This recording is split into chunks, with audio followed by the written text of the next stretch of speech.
issues, at least a part of it will get resolved immediately. Rest can be followed up and resolved in time. So that is the fundamental agenda.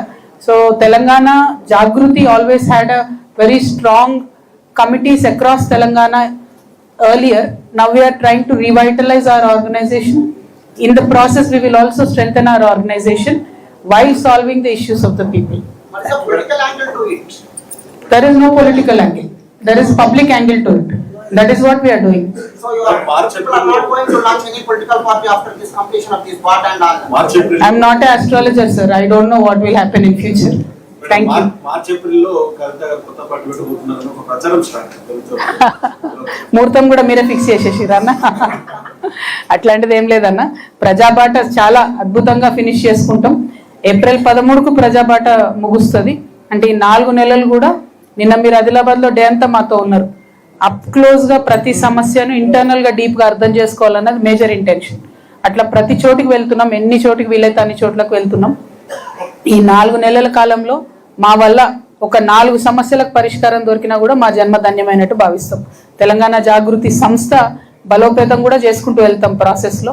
మా పాత కార్యకర్తలు ఉన్నారు, కొత్త వాళ్ళు ఉన్నారు, interest ఉన్న వాళ్ళు ఉన్నారు, అందరినీ కలుపుకొని ముందుకెళ్తున్నాం.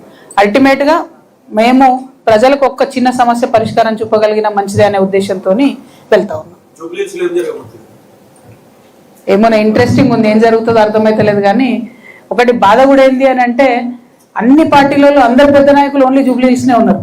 నిజంగా నిన్న ఒక రైతు ఒక మాట అన్నాడు, జూబ్లీహిల్స్ లో రైతులు ఉంటే మాత్రం ఇమీడియట్ గా మా పత్తి పరిష్కారం అవుతుండే పత్తి సమస్య అన్నాడు. ఇప్పుడు ఆడ రైతులు లేరు, ఎలక్షన్ నడుస్తుంది కాబట్టి అసలు రైతులు వీళ్ళు ఇక్కడ పట్టించుకుంటలేరు.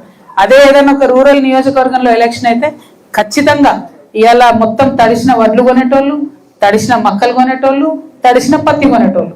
ఎన్నికలు అర్బన్ ఏరియాలో అవుతుంది, పట్టణంలో అవుతుంది కాబట్టి రైతుల్ని పట్టించుకుంటలేరు. అది మాత్రం చాలా దారుణం.